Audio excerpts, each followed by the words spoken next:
Hi guys, this is Hirosaki. This story is all about what if Naruto was the bodyguard of Azula. Naruto is banished from Konoha, but gives them the slip and boards a ship. Soon after, he is shipwrecked on Ember Island, and is saved by Azula.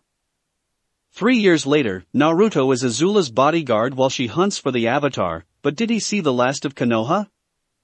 Before we start, kindly like and subscribe to this channel, and look over the description box for the author of this amazing storyline. Welcome aboard. Chapter 12, Passage and Knowledge. Location, Earth Kingdom. Aang and his group managed to get out of the Si Wong Desert with the help of the Sandbender tribe, even though most of them stayed away from Sokka after what happened to Gashian. Once they were out of the desert, they started to make their way towards Ba Sing Se. They took a break near the waterfall, while Sokka was looking over a map he taken from Wan Shirtong's library while Akela took a nap next to him. The wolf had recovered from his injuries from the desert. Toph sat near the water's edge, splashing her feet. Aang was floating in the water. He dived under the water and bent it to freeze himself in a block of ice to float better, leaving his head free. Shikamaru was lying on his back, watching clouds. Asuma and Ino were double-checking the supplies and Choji was trying to fish. As for Katara, she was high on a ledge over the pool of water. She yelled out waterbending bomb before jumping off the ledge and landing in the water. The reason she said waterbending was because of the large amount of water that splashed down on the others. Team Asuma got clear of the splash zone. Aang landed back on the bank, breaking the ice covering him. Toph stayed where she was and Sokka covered the map he was looking at from the water while Akela woke up with a surprised yelp. While the others laughed, Sokka was annoyed. Sure, he grumbled as he held the map up, letting the water drip out. 5,000-year-old map from the Spirit Library, just splash some water on them. Katara got out of the water. Sorry, she apologized before bending the water out of the map, drying it. Akela got up from where he was sleeping, padded over to where Katara was standing, and shook his fur dry in front of her. Stop that, Akela. If you don't want that to happen, don't get the wolf wet, Choji said. Or hit him with cold water, Shikamaru continued. It's a troublesome way to wake up. Speaking from experience, Shikamaru? Ino asked innocently. Yes, he answered shortly. He wasn't going to go there, not with her around. So, did you figure out what route we're going to take? Aang asked as they huddled up around Sokka. Okay, he started. We just got out of the desert, so we must be around here. He pointed to a spot on the map. And we need to go to Ba Sing Se, which is here. He pointed to the city, which was visible on the map.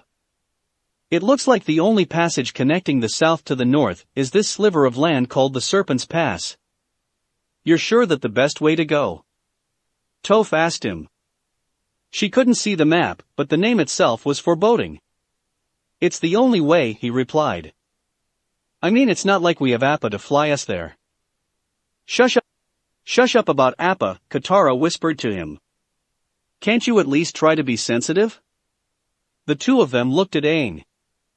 Ever since his temper tantrum in the desert, they had tried to be careful around him, like he was damaged goods. Katara, it's okay, the air nomad told her. I know I was upset about losing Appa before, but I just want to focus on getting to Ba Sing Se and telling the Earth King about the solar eclipse. Oh, well okay, she answered, unsure if he meant what he said. I'm glad you're doing better. Just leave him alone, Katara, Ino told her. He'll take care of it when he wants to.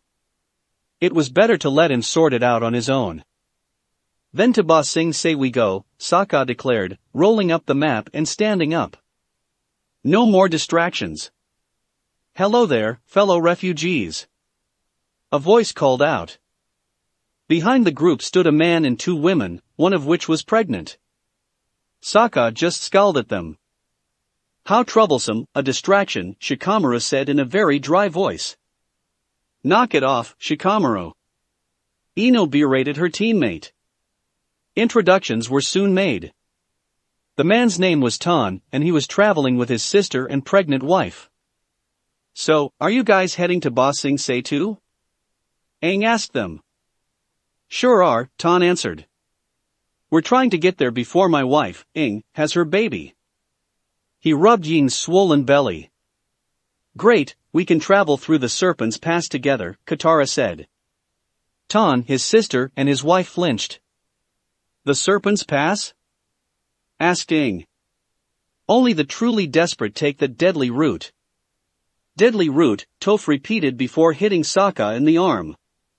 Great pick, Sokka. Well, we are desperate, Sokka told her, rubbing his shoulder. How else were they going to get to Ba Sing Se? He didn't see anything else on the map that got them there. You should come with us to Full Moon Bay, Tan suggested. Ferries take refugees across the lake. It's the fastest way to Ba Sing Se. And it's hidden, so the Fire Nation can't find it, Aang supplied. Peaceful ferry ride or deadly pass? Katara asked with obvious sarcasm, looking pointedly at her brother. Shut up, Katara, Sokka told her. How was I supposed to know that there was a harbor there? Aside from that, they all agreed to go to Full Moon Bay. They managed to make there without any harm and soon found the tunnel that led into the harbor. Katara was shocked at what she saw. I can't believe how many people's lives have been uprooted by the Fire Nation. She watched a mother feed food to her baby, who didn't like it and cried in protest. We're all looking for a bit of life, safe, behind the walls of Ba Sing Se, Tan told her. But it didn't change the fact that what they were was quite basically a slum. Even if they weren't in the city yet, it was still a slum. One of the ferries behind the harbor wall sailed out onto the lake, traveling towards the city. On that same ferry was a dragon who hailed from the west and a dragon that had been scarred by his own father. Who would have thought after all these years, I'd return to the scene of my greatest military disgrace, as a tourist? Iroh said solemnly before putting on a hat with a flower in it, trying to lighten the mood. It didn't work. Look around, Zuko told him. We're not tourists, we're refugees. He picked up a bowl of food, which consisted of gruel and chunks of something, drank a little bit and spat it back out. Ugh. I'm sick of eating rotten food, sleeping in the dirt. I'm tired of living like this. Aren't we all? A nearby voice asked. Turning their heads, the two of them saw that the voice belonged to a dark-haired teenager chewing a piece of wheat.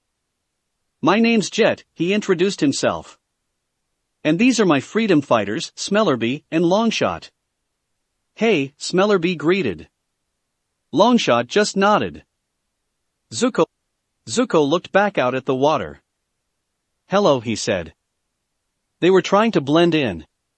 That meant keeping conversations and interactions with other people to a minimum. Jet walked closer. Here's the deal, he began. I hear the captain's eating like a king while us refugees have to feed of his scraps.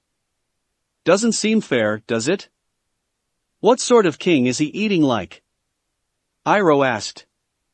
The fat, happy kind, he answered, making Iroh start to drool. You want to help us liberate some food? He asked Zuko. Zuko stared into the bowl of food in front of him. It was either blending in, or eating bad food. Making his choice, he threw the bowl into the water. I'm in, he told Jet, who smirked in reply. I told you already. The passport attendant told a merchant in front of her. No vegetables on the ferry. One cabbage slug could destroy the entire ecosystem of Ba Sing Se. Security. She called out. A nearby security platypus bear destroyed the cart holding the vegetables. My cabbages! Screamed out the merchant, who then had to be carried away by security guards. Next. The attendant called out. Aang stepped forward. 8 tickets for the ferry for Ba Sing Se please, he told her. Passports? She asked, sounding like she already wanted him gone. No one told us we had to have passports. He would have thought they could go right in. Don't you know who this is? Sokka asked her. He's the Avatar. The attendant scoffed. I see 50 avatars a day, and by the way, not the very impressive costume. She pointed to a group of people who were dressed as Aang being watched by security. Besides, no animals allowed. She said when she saw Momo and Akela. Do I need to call security? Security? They looked at the platypus bear, which chomped down on a cabbage to emphasize the point. That won't be necessary, Aang told her. Next. She barked out. Toph walked to the attendant's stand. I'll take care of this, she told Aang. My name is Toph Beifong and I'll need 8 tickets, she told the attendant, showing her passport. Ah, the golden seal of the flying boar, the attendant gushed as she looked at the passport. It is my pleasure to help anyone of the Beifong family. She bowed her head to blind earthbender. It is your pleasure, Toph told her pointedly. As you can see, I am blind, and these 7 imbeciles are my valets. She gestured to the rest of the group, who smiled and waved. But, the monkey, the attendant tried to object. Is my seeing eye lemur? And the wolf has been trained to alert us at night should anyone try to kidnap Lady Toph, Sokka told her. He's completely docile, provided you don't try to take Lady Toph. He looked at her with a suspicious look. You weren't planning on taking Lady Toph, were you? On cue, Akela began to growl at the attendant. That's enough, Akela. She's not going to kidnap me, Toph told the wolf. He stopped growling, going along with the act. Well, normally it's only 1 ticket per passport, the attendant began. But this document is so official, I guess it's worth 8 tickets. She stamped 8 tickets. Thank you very much, Toph said, taking the tickets and walking away.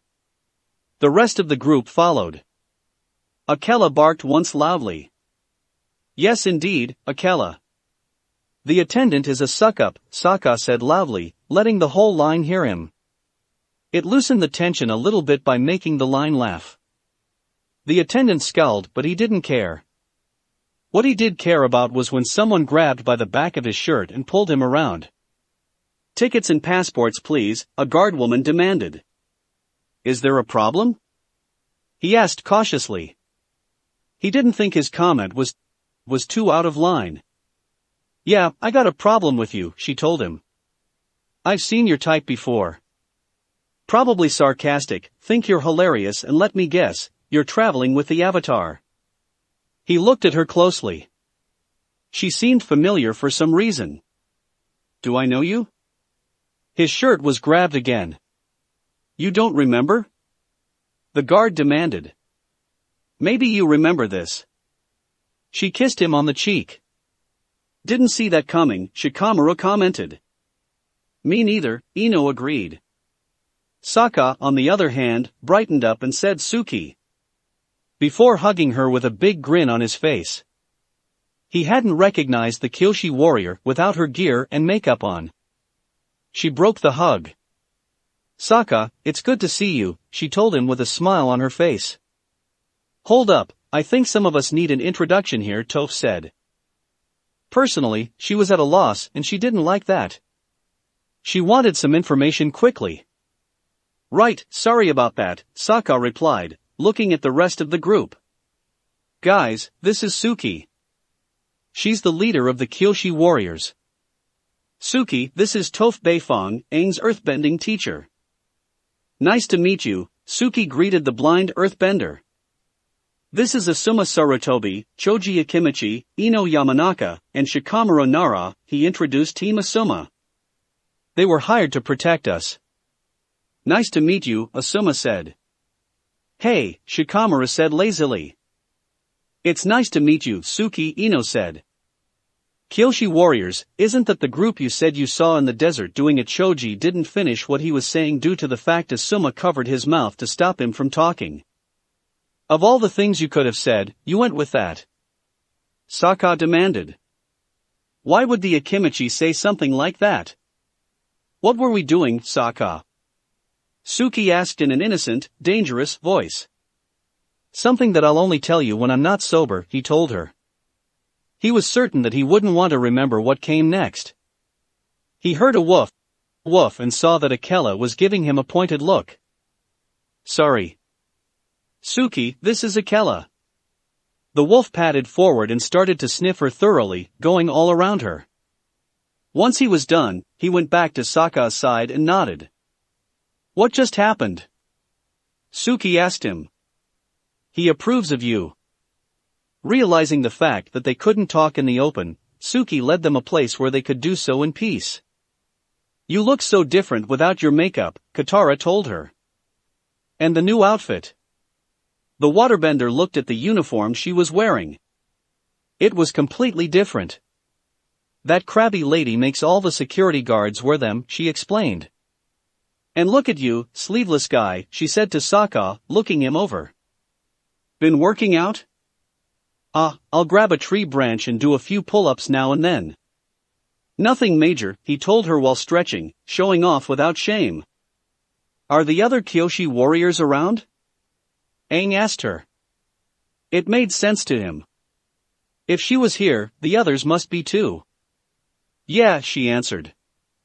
After you left Kyoshi, we wanted to find a way to help people. We ended up escorting some refugees, and we've been here ever since. Momo jumped onto the edge of the wall, making Suki giggle. Hi, Momo, good to see you too. She scratched his ear.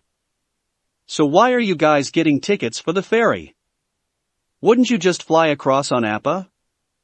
Everyone got a little downcast when they thought of the sky bison. Appa's missing, Katara told her. We hope to find him in Ba Sing Se.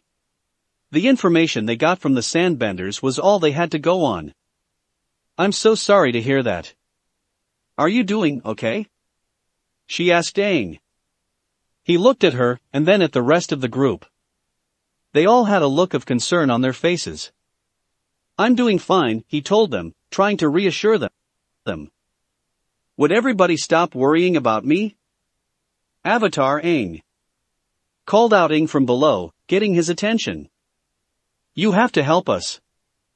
Someone took all our belongings. Our passports, our tickets, everything's gone. I'll talk to the lady for you, he told them. It didn't go according to plan. No passports, no tickets. The passport attendant told him, stamping his forehead. But she's pregnant and all of their stuff was stolen. You have to make an exception, Aang protested. No exceptions. She yelled. If I just gave away tickets willy-nilly to anyone, there would be no more order. And you know what that means. No more civilization. Shut up, you cranky bitch. A voice cried out. The line cleared away to reveal a teenaged girl around Shikamaru, Ino, and Choji's age. She had brown eyes and short black hair. She wore a dark green shirt and black shorts. The funny thing was that what she wore didn't hide her ample assets. It highlighted them as well as her legs. If you did what you preached, I would have been in Ba Sing Se already. You damn well knew that was my passport that guy gave you. It had my name on it. All the guy had to do was give you a little incentive to convince you that was his passport and have security detain me. So don't you dare preach about order, you spirit-stand hypocrite. She yelled out for the entire harbor to hear. Security! Bellowed the attendant. Detain that girl. The security men moved to grab her. You'll have to catch me first, she said before running away. Aang turned his attention back to the attendant. Look, what if we gave them our tickets? HH suggested to the attendant. He was trying to be reasonable. But she was being stubborn. No. But. Next. She yelled out, spittle hitting Aang in the face. He walked away back to Tan and his family, wiping the spit and ink from his face. Don't worry, you'll get to the city safely, he told them. I'll lead you through the Serpent's Pass. Of course, we're going to go through there, Shikamaru drawled. Why would things be easy for once? Sokka groaned. Knew it, I just knew it. They had to get rid of their tickets first and Sokka knew just the way to do it. They walked up to the front of the attendant's stand, held out the tickets, and yelled out tickets. Free tickets here. It caused a stampede, and the attendant was left with the chaos, which was the plan. Alright, that lady got what she deserved. The tribesmen cheered as they walked away. Time to head for the Serpent's Pass then, Azula said as they neared the exit. I'm coming too. Suki called out. She ran towards them in full Kyoshi warrior gear and makeup. Sokka looked back at her with some surprise on his face. Are you sure that's a good idea? Sokka, I thought you'd want me to come, she replied. I do, it's just. Thoughts of you came to his mind. He could still see her, mere moments before she gave up her life to become the moon. Just what? The Kyoshi warrior demanded. Nothing, I'm glad you're coming, he told her, pushing you away from his current thoughts. She joined the group while he just watched her with a worried look. He felt a weight press against his side. Looking down, he saw Akela giving him a look. I'm worried, that's all, he told the wolf before walking to catch up with the group. They were outside the tunnel that led into the harbor, when they heard a voice yell Heyyyy. Wait up! Coming out of the tunnel was the same girl who had yelled at the passport attendant. Glad I caught up with you guys. She said. What do you want? Azula asked, instantly on his guard. He saw, out of the corner of his eye, that his team had done the same. You guys are going through the Serpent's Pass, right? She asked them. Yeah, that's right, Ino answered. She grinned. Great, then I'm coming with you. Her declaration threw some of the people there for a loop. But the shinobi stayed cautious. What makes you say that? Choji asked. I've been trying to get into Ba Sing Se for over 2 months now, she told them. If there's a chance of getting to that city, I'll take it. How convenient, Sokka muttered. A stranger wants to join us. The girl looked at him. You don't trust me, do you? She asked him. Sokka, we don't need your paranoia now. Katara hissed at him with a frown on her face. Sorry, my brother gets like that, she apologized. It's not his fault, you guys don't know me, the girl told her. But still, I'm going with you guys. We don't need excess baggage, Aang said, surprising everyone there, he's usually the first one to help people. So, you're not coming with whatever he was going to say next disappeared when she was suddenly behind him with an arm around his neck, slightly choking him. If you're implying that I can't hold my own in a fight, she whispered in his ear. I think I'll be fine. Is that okay, you self-important little brat? Alright, that's enough, Azula said, taking control of the situation before it got any worse. You can come along. That was the plan. She let go of Aang. Sorry about that, I wanted to make my point, she apologized to the air nomad. He didn't say anything in reply. Is there something we can call you? Or should we just stick to troublesome woman? Shikamaru asked her.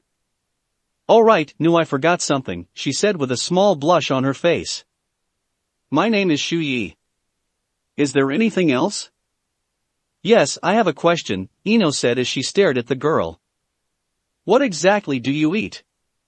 Huh? What do you mean? They're huge.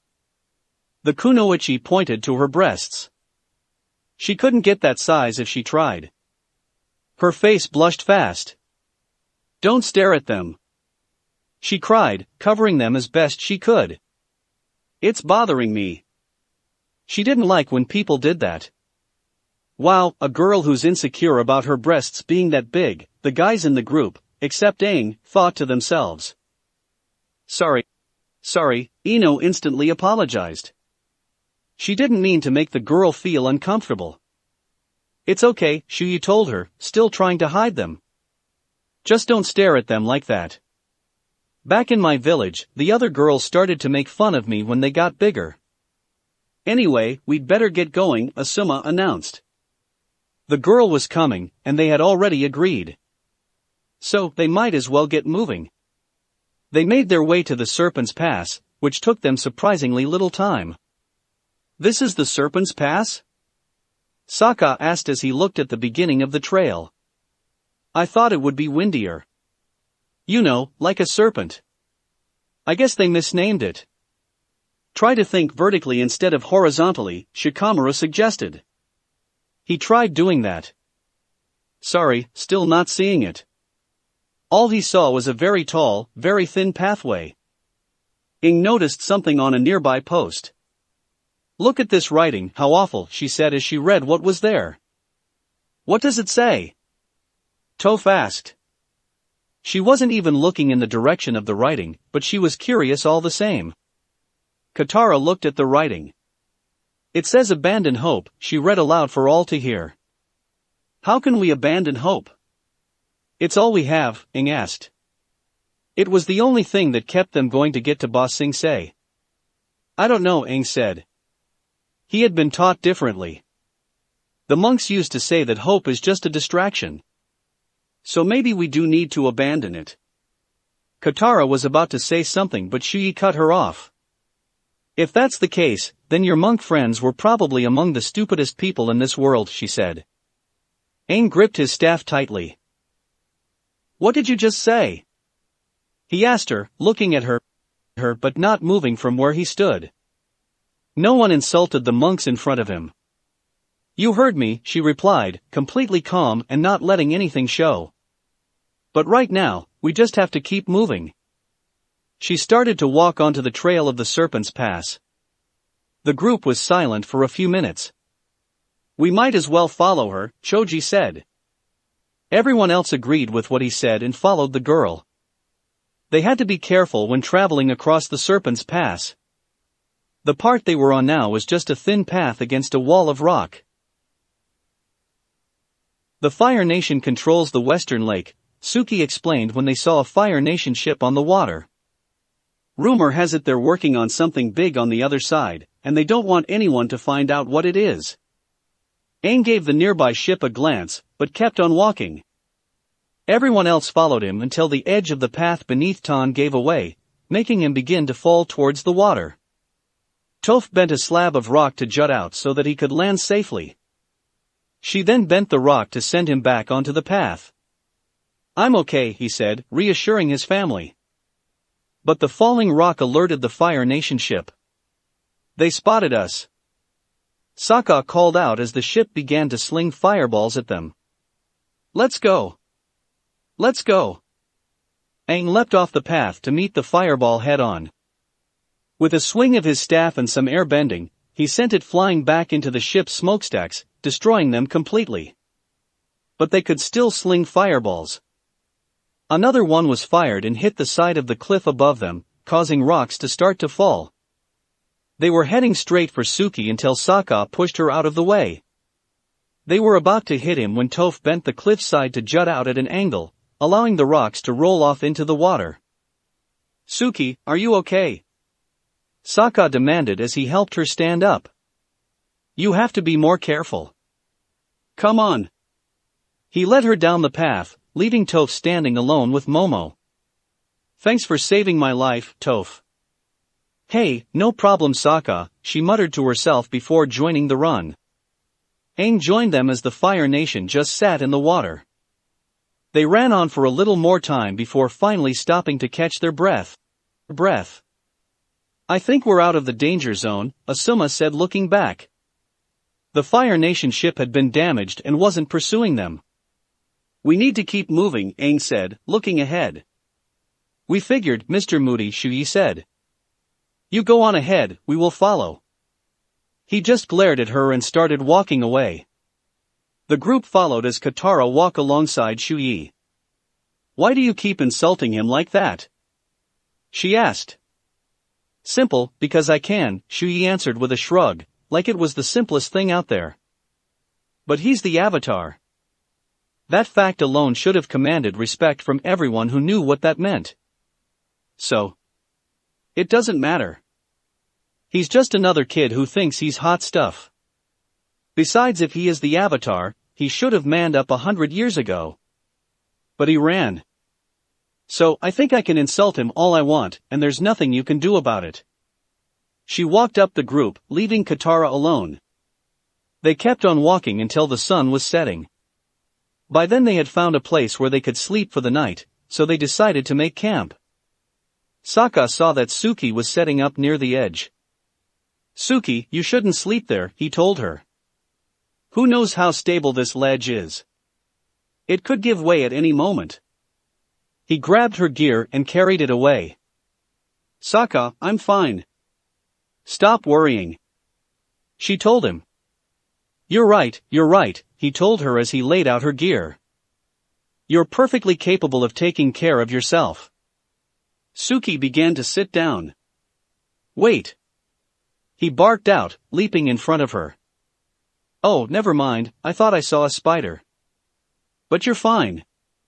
He patted her shoulder, making her give him a flat stare. Akela had to restrain the urge to not bite him in the ass. Zuko, Jet and Smellerbee went the staircase to the third level of the ferry.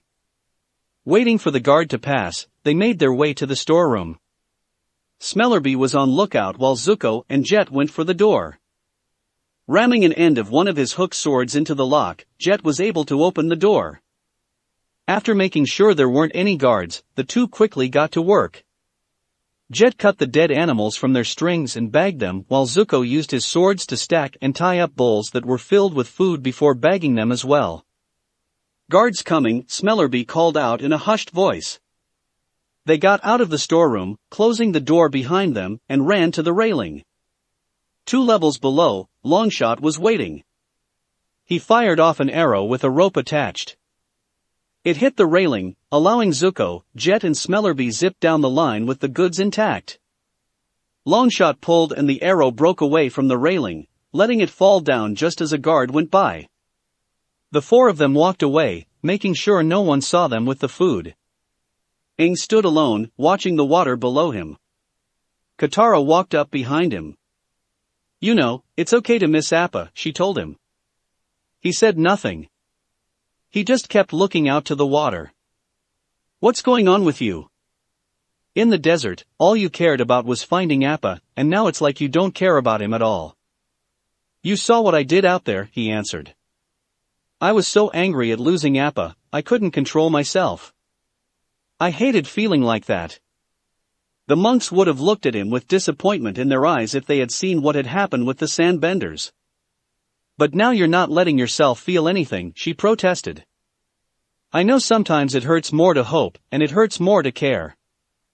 But you have to promise me that you won't stop caring." She opened her arms wide. "Come on, you need a hug." He simply turned and bowed to her. "Thank you for your concern, Katara," he said before walking away. Katara was downcast by what he had said, and how he treated her. "I thought I told you to leave him alone, and let him figure it out," Ino said behind her. She turned around and saw both Ino and Shu Yi. "I just wanted to help," she tried to explain. It was in her nature, couldn't they see that? "Katara, the best way you can help him is to let him deal with it," Ino told her. "You trying to help will only hinder him in the long run. Or you could just hit him upside the head and tell him to grow up," Shu Yi suggested. Katara glared at the girl. "What would you know about how Aang feels?" "I don't. It gives me an unbiased look at him." Her voice filled itself with scorn as she spoke. "In my opinion, he needs to be kicked in the ass rather than have a nice hug." "And you think you're the one to do it?" "Nope, I'll just insult him until he's better." She grinned. "Face the facts, princess, not everything can be fixed with a hug and someone saying that everything will be alright, or that they're sorry. If that were true, this war wouldn't have dragged on for this long. Everyone is hoping that the Avatar will stop the Fire Nation and bring balance back to the world." She scoffed. "If little Miss Arrowhead keeps acting like that, we're screwed." "You don't believe in him?" Katara asked, astounded by what she was hearing. "You don't think he can stop the war? It's been going for over a century now and so far, he hasn't done a damn thing to stop it," she replied easily enough.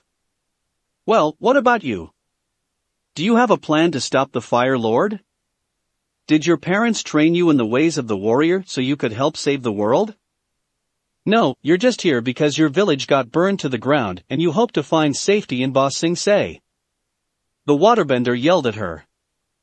You're going too far, Katara. Ino warned her.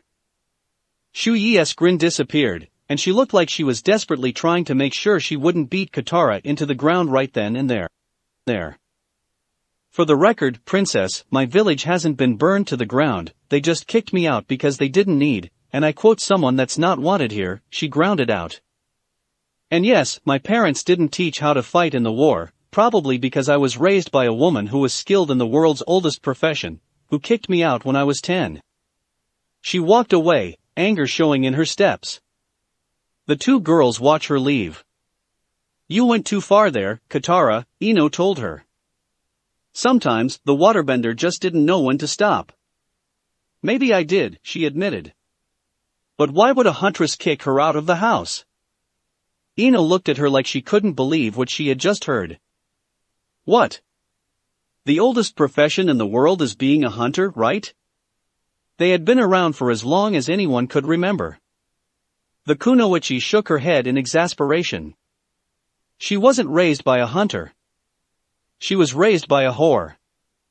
Odds are she was kicked out so the whore could get more customers. Katara was shocked by those words. No one would ever do that. She protested. To do such a thing would have been unthinkable, at least to her. Yes, they do, and you just saw the result of one. Ino walked away, leaving Katara with her thoughts. Sokka sat alone, looking at the moon in the sky. It went behind a cloud for a moment, and when it cleared, Suki was walking towards him. It's a beautiful moon, she said, looking up at it. Yeah, it really is, he said, thinking of you. Whenever he saw the moon, he couldn't help but think of her. She sat down next to him. Look, I know you're just trying to help, but I can take care of myself. I know you can. She had proven that to him back on her own island. Then why were you acting so overprotective? She asked. It's so hard to lose someone you care about, he told her before looking away. He couldn't keep eye contact with her. Something happened at the North Pole, and I couldn't protect someone.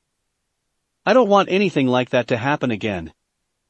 I lost someone I cared about, she admitted. He didn't die, he just went away. I only had a few days to get to know him. But he was smart and brave and funny. Sokka, being the clueless male teenager he is, got mad and stood up. Who is this guy? He demanded. Is he taller than me? No, he's about your height, she answered without giving away anything. Is he better looking? It is you, stupid, she finally told him. Oh, he said, feeling like an idiot. The two of them just stared at each other. They leaned closer, and their eyes closed. They were about to kiss when Sokka pulled away. I can't, he told her, the reminder of what happened to you still in the sky. I'm sorry, she said to him. No, you shouldn't be. He walked away, leaving Suki alone under the moon. Jet walked alongside the passengers, handing out the food they had taken. It was almost like a banquet. Zuko, Iroh and the other two freedom fighters sat together. So, Smellerbee, Iroh began. That's an unusual name for a young man. Maybe it's because I'm not a man, she told him. I'm a girl. She got up and walked away. Oh, now I see. It's a beautiful name for a lovely girl. He called after her, apology evident in his voice. Longshot got up from where he sat and went after her. He stopped her and gave a look. I know, she said. You're right. If I'm confident with who I am, it doesn't matter what other people. Thanks, Longshot. He simply nodded. Zuko and Iroh were eating their food when Jet joined them. From what I heard, people eat like this every night in Ba Sing Se, he told them as he sat down. I can't wait to set my eyes on that giant wall. It is a magnificent sight, Iroh agreed. It had been something that had drawn his breath away when he had first seen it. So, you've been there before? Jet asked him. Once, when I was a different man, he answered evasively. There was no need to tell them young man he had tried to take the city. I've done some things in my past that I'm not proud of. But that's why I'm going to Ba Sing Se, for a new beginning, a second chance. That's very noble of you, Iroh told him. I believe people can change their lives if they want to. I believe in second chances. Zuko looked at his uncle. He knew Iroh wasn't just talking about Jet having a second chance. Everyone, except for Sokka, was still sleeping deeply. The tribesman had tried to go to sleep, but it had eluded him, allowing him to only sleep fitfully. Finally giving up when morning was, he got up from where he had tried to sleep and grabbed a towel, getting the attention of Akela. I'm going to blow off some steam, you go back to sleep, he told the wolf before he walked away. Akela didn't believe him. He rose from where he was sleeping. He knew who should go talk to Sokka. Sokka walked back to where he and Suki had talked. Perhaps it's best to work on the one style I know the least, he thought. He took a firebending stance and began to practice. He went over the moves and motions that he knew. He was sweating so much that he took off his shirt so that it wouldn't get sticky and gross. Admittedly, he didn't know a lot about the style, even though it was one of the more frequent styles of bending he had seen. He couldn't exactly stop in the middle of fight and ask a firebender to show him that move again. So, he had to keep going over what he did know until it felt right. He had just finished the practice when he heard someone moving behind him. Having a good workout? Suki asked, just standing there. He turned to face her. She wasn't wearing her armor, just the kimono. For some reason, it made her seem a little delicate. Yeah, I was. He answered as he reached for the towel that he had brought along with him. Suki stared at a bare-chested Sokka, taking in all the details she could see as he wiped himself off. And it all came into one thought. I want. That was when she saw something hanging from his neck.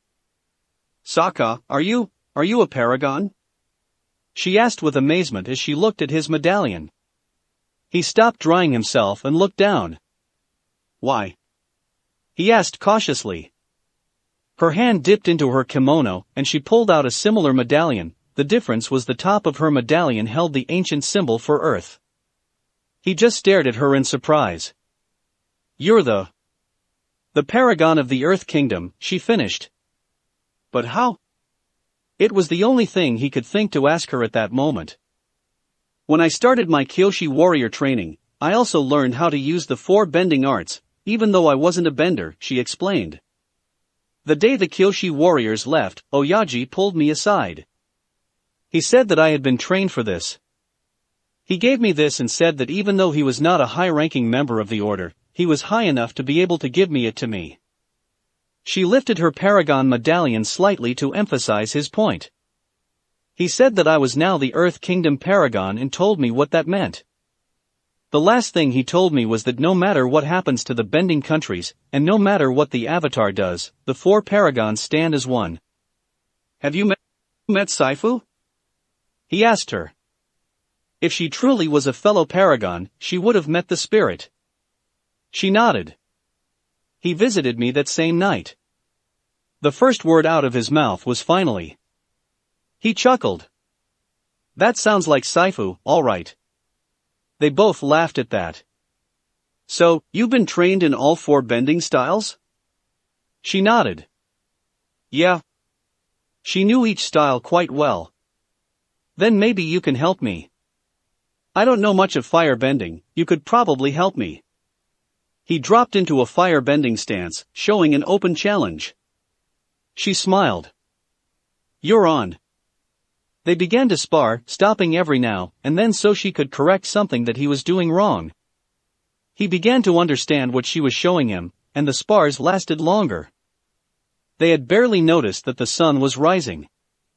Finally, they had both blocked strikes from each other and were holding them, seeing who would break away first. They were panting as they stared into each other's eyes. Suki looked at the boy she liked.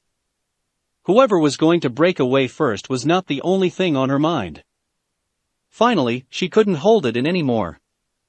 Oh, spirits, take it. She broke away, grabbed his face and pulled him into a kiss. Now this wasn't a kiss on the cheek one give to their family, or the chaste kiss on the lips one gave to someone you like. Oh no, this was the kind of kiss that included tongue and usually led to clothes flying. Taken aback from the sudden kiss, Sokka was so shocked at Suki's actions that his brain went into shutdown. He returned the kiss with gusto. He pushed her back to a nearby wall, making her gasp a little, letting Sokka invade her mouth. While their tongues were dancing, their hands explored the other's body. He cupped one of her breasts while she felt up the developed abs he had. Fortunately, or unfortunately, depends on your opinion, his brain had rebooted at this point. Stop, he groaned, breaking the kiss and pulling away. We should stop. She gave a low moan of objection. Why? She asked huskily. You were enjoying it as much as I was. She was enjoying herself. If we keep this up, the others will see us. Let them. She felt his muscles underneath her hand. She wanted to kiss him again. She enjoyed it. Suki, stop, he told her. We have to go soon. Her mind cleared from the hormone-induced haze. She immediately blushed at what had just happened. You're right. Sorry. She quickly walked away, leaving him alone as the sun rose into the sky. He put his shirt back on silently and started to walk back when he noticed Akela standing nearby. How long were you watching? He asked the wolf. Akela just smiled in his own wolfish way and padded back to where the rest of the group was waking up. The tribesmen had no choice but to follow. Katara looked over at her brother walking back to them. Where have you been, Sokka? She asked. She hadn't seen him when she had woken up. I was practicing my fire-bending moves, he answered, deliberately avoiding eye contact with Suki. I still need to work on it. Okay then. She looked at the entire group. We need to get moving, so we'll have to eat as we walk, she told them all. The group started moving again through the Serpent's Pass, heading to Ba Sing Se. As they did, Katara walked alongside Shu Yi. Hey, about last night, she began before smelling something. What is that? Herb ointment, Shu Yi answered curtly. Helps relieve some of the back pain I get in the morning. The rest disappears after I walk a bit. Oh, okay, she said before falling silent. Like I said, about last night. Save it. Princess, she cut her off. I don't want to hear about how you're sorry. Like I said, not everything can be fixed with a hug or saying you're sorry. Go away. Katara sighed in defeat and walked to the front of the group. They continued walking on the pass through the day when they came upon a surprise. The path that connected the two mountain-like formations had been completely submerged. We could probably carry people over, Ino suggested to her teammates. We can walk on water. It'll take too long, Shikamaru countered. Not to mention it'd be troublesome. Katara took charge. Everyone single file, she ordered. They did so and she walked forward, bending the water to part before them. She continued to do so as they walked deeper into the water. Aang, I need help. She called out to the rear. Aang handed his staff to Toph and helped bend the water around them to form a bubble. They walked under the water, safe due to the bubble enclosing them. The fish swam around the bubble, content with what they had in life. Hey, Choji! Called out Sokka with a grin. Do you still want some fish? Choji groaned. Why did you have to bring that up? He asked. The tribesman was never going to let him live that down. Momo was watching the fish with interest. He leapt from Toph's shoulder into the water to chase after them. He would have gladly chased them for a little while longer had it not been for the large creature that swam right behind him. He leapt back into the bubble just as the others noticed the creature's shadow. What is that? Katara asked as the shadow disappeared. But the thing quickly reappeared as it smashed through the bubble, quickly filling it with water. Before they had a chance to drown, Toph bent the portion of rock they were on upwards. It broke through the water's surface, becoming like a small island in the water. She wordlessly handed Aang his staff back. Meanwhile, the creature that had literally burst their bubble began to circle around them. After a few moments, the creature's head finally showed itself, roaring at the people on the rock. "I think I just figured out why they call it the Serpent's Paw," Sokka said as he looked at the creature. "No, really?" asked a nervous and very sarcastic Shu Yi. "What tipped you off?" "Not the time for that," Asuma told her. The serpent screeched at the group, almost like it was angry about them for trying to pass. "Suki, you know about giant sea monsters. Make it go away," Sokka told her. "Just because I live near the Unagi doesn't mean I'm an expert," she replied with a frown. Meanwhile, Shui had picked up Momo and held him out for the serpent to see. "Oh, great and powerful sea serpent, please accept this humble and tasty offering." "Thank you," she told the serpent. The serpent lunged for them, but Aang swatted it back with an air slice. "I'll distract it." "Katara, get everyone across," he ordered before opening his glider and flying towards the serpent. "Choji, get in there and help him," Asuma ordered his student. Choji ran out onto the water. "Chobaika no Jutsu, super multi-size technique," he cried out as he flashed through the hand seals. He grew to a tremendous size and grabbed hold of the serpent. What came next was nothing short of a wrestling match. Katara jumped off the rock, bent the water to form into ice, making a bridge. She repeated the movements again and again until the ice bridge connected the island to the rest of the pass. Everyone except for Toph got onto the ice and made their way to the other end, while Katara bent a board made from ice underneath her feet and made her way towards the fight. "Choji, get back with the others," she called out to the giant Akimichi. "We've got this." Choji nodded, let go of the thrashing serpent, and ran back to the group, shrinking back to his normal size as he went. The serpent chased after Aang, only to have Katara weigh a part of it body down with ice. It managed to break through the ice and chased after Katara. Meanwhile, Sokka had noticed that almost everyone had managed to make it across, except for one. "Toph, come on," he called out to the blind earthbender, who was still on the tiny island she had made. "It's just ice." She put one foot on said ice and withdrew it immediately. "Actually, I'm going to stay on my little island where I can see," she yelled out. The serpent hitting said island made it clear to her that it wasn't a good idea. "Okay, I'm coming," she announced as she made her way slowly over the ice. "You're doing great," Sokka yelled out as she came to them. "Just follow the sound of my voice. It's hard to ignore," she replied. But she was silently grateful. She couldn't see on the ice, and all she had to go on was his voice. "You're almost there," he told her as she got closer. But the serpent's tail smashed through the ice bridge, shattering it, and sent Toph into the water. "Help, I can't swim," she cried out as she struggled to stay afloat. "I'm coming, Toph." Both he and Suki leapt into the water at the same time and swam towards their friend. When Toph went under, they dived under as well. They managed to grab her and bring up to the surface. "Oh, Sokka, you saved me," Toph said after they broke through the water's surface. She then kissed Suki on the cheek. "Wrong side, Toph," Sokka said from her left. "Yeah, it's me," Suki said, feeling a little embarrassed by what just happened. Needless to say, Toph was more embarrassed. "You can go ahead and let me drown now," she said.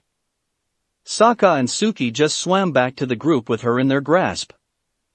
Meanwhile, Aang and Katara were trying to confuse the serpent by running in circles around it while also bending a whirlpool into creation. The serpent kept going around and around until it finally hit its head against a high part of the pass, driving it away. Aang and Katara flew back to the group, which let out a cheer. "Nicely done, you two," Asuma congratulated them. Yes, the way you dealt with the serpent was amazing, Ing said. She had never seen anything like that before in her life. We did what we could, Katara said. That's all. Shui looked at where the serpent had left. I'd hate to be a downer, but why don't we leave before that thing comes back for round 2? She suggested. That creature seemed like it would gladly come back for revenge. Everyone agreed with what she said and continued walking. It wasn't long before they had gotten through the Serpent's Pass. There's the wall, Sokka announced, pointing ahead. Indeed, far off in the distance was the outer wall of Ba Sing Se. Now it's nothing but smooth sailing to Ba Sing Se. At that point, Ing let out a gasp of pain. Oh no! She cried as she clutched her stomach. What's wrong? The baby's coming, she announced, a pool of water already forming between her legs. What? Now. Can't you hold it in or something? He asked her as she sat down on the ground. Sokka, calm down, Katara told her brother. I helped Gran deliver lots of babies back home. This wasn't going to be a problem. This isn't the same as delivering an Arctic seal, he protested, beginning to freak out. This is a real human thing. It's called a baby and I helped her deliver plenty of those too, she told impatiently, if not a little irritated. Aang, Shikamaru, Asuma, get some rags. Sokka, Choji, Ino, water, she ordered. The two groups ran off to do their tasks. Toph, I need you to make an earth tent, a big one. The blind earthbender bent the earth into a tent-like shape over the family. Suki, Shuyi, come with me. She walked into the tent with the two of them right behind her. Zuko stared off into the distance, looking at the incoming land. You know, Jet's voice said behind him. As soon as I saw your scar, I knew exactly who you were. Zuko tensed up, thinking he had been made. You're an outcast, like me, Jet said, making him relax slightly. And us outcasts have to stick together. We must watch each other's backs, 'cause no one else will. I realized lately that being on your own isn't always the best path, Zuko replied. The two of them looked on as the walls of Ba Sing Se came closer. As he looked, the scarred dragon was glad he wasn't alone. He still had his uncle with him. Ing was panting inside the earth tent, holding onto her husband's and sister-in-law's hands. It was a hard process, giving birth. You're doing great, Ing, Katara assured her. Guys, where that water? She called out. Get ready to push. 1, 2, 3, push. Sokka had walked in when she ordered Ing to push. The result was him fainting. Get him out of here, Katara told Ino and Choji. Finally, after much hard work, the baby was born. Its cries were loud and healthy. It's a girl, Katara proclaimed for all to hear. Toph stood next to Sokka outside the tent. So, you want to go see the baby, or are you going to faint like an old lady again? She asked him. She was a little amused by he did. No, I'm good this time, he answered. He had just been caught off guard, that was all. Don't be so hard on him, Toph, Shikamaru said. My dad fainted when my troublesome mother gave me birth. Of course, she hit him over the head with a frying pan later for it. Nice family you got there, the blind earthbender commented. It kinda grows on you, actually, Choji told her. They all walked into the tent, leaving Aang outside. Aang, Katara said from the tent's opening. You have to come see this. He got up and walked to the tent's entrance. Hearing the baby cry, he turned his gaze on the happy family surrounding the newborn. She sounds healthy, Toph noted. She's beautiful, Katara stated. I've only seen this with deer and it's troublesome, Shikamaru said before giving a small smile. But it's always worth it to see the look on the mother's face. It doesn't matter if she's human or not. To him, both Aang and her baby looked radiant. Wow, Shikamaru, Ino said, looking at her teammate. We didn't know you cared. You're just full of surprises, aren't you, buddy? Choji asked his friend. I shouldn't have opened my mouth, he grumbled. That's enough, you three, Asuma told them. So, this is what it will be like for me soon, he thought to himself. Images of Kurenai and their soon-to-be-born baby filled his mind. It's so small, Sokka said after looking at the baby. Akela moved his head closer to the baby and began to sniff. After he was done, he gave the baby a big lick on the face, making it giggle. Aang smiled as he watched the scene in front of him. Your monk said that hope is just distraction, Shuyi told him as she stood next to him inside the tent. But don't you see, Aang? Hope doesn't distract people, it drives them. It drove this family to find a safe place, just as you should let it drive you to find your missing friend. What should we name her? Tan asked his wife. I want our daughter's name to be unique, she told him. I want it to mean something. Aang began to tear up at this point. He wiped the tears away and walked forward. I've been going through a really hard time lately, he told the family. But you've made me hopeful again. Aang looked at him, and then her husband. I know what I want to name our baby now.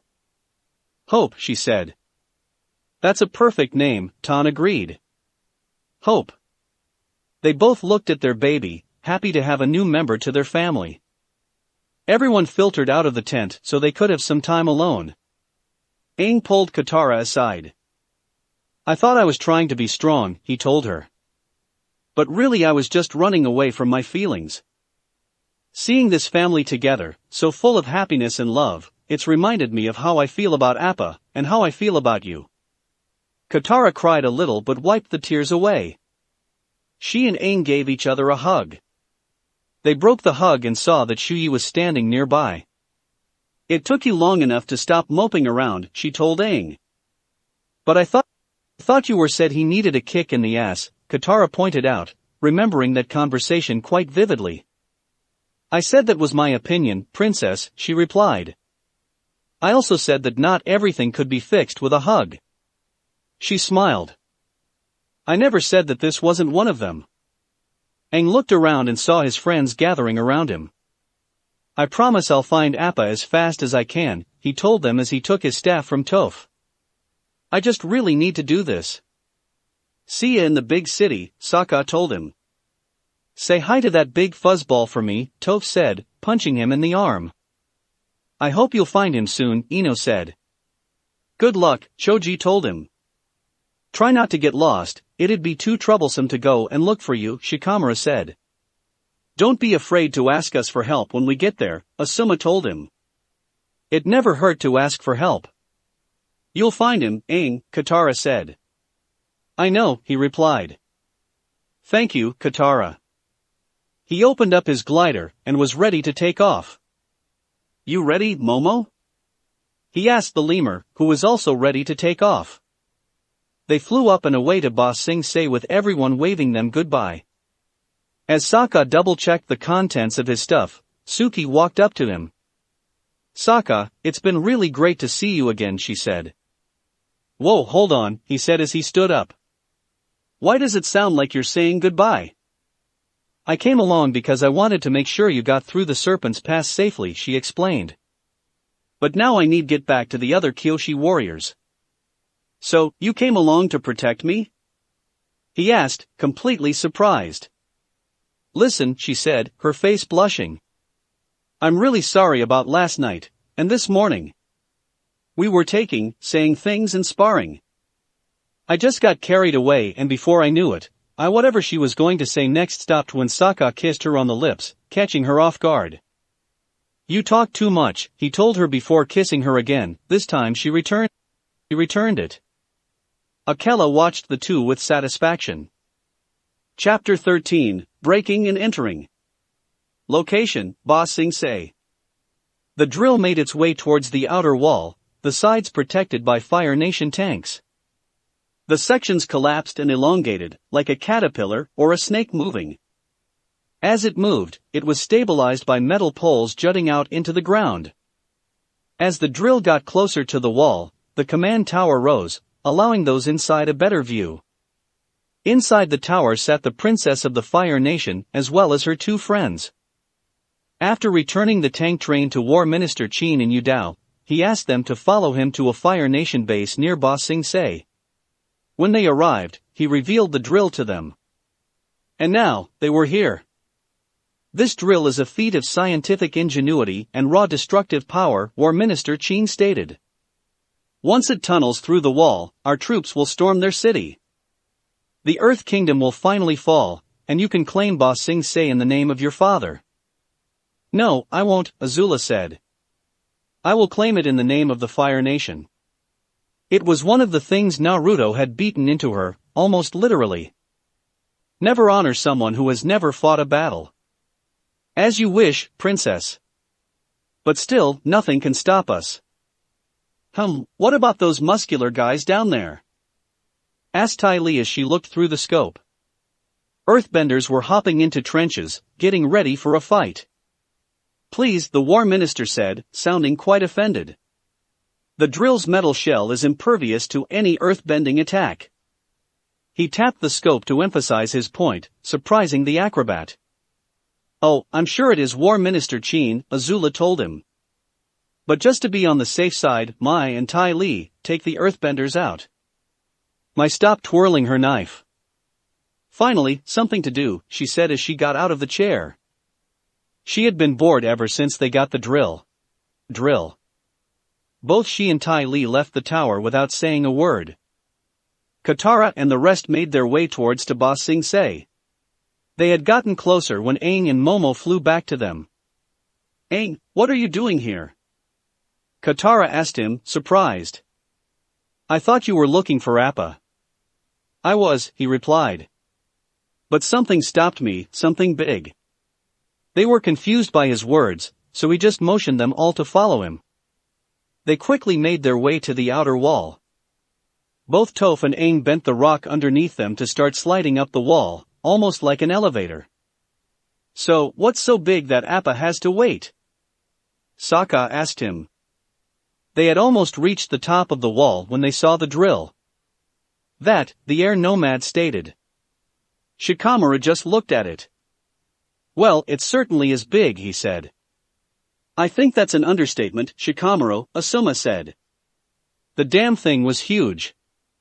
They reached the top of the wall and climbed over to the battlement.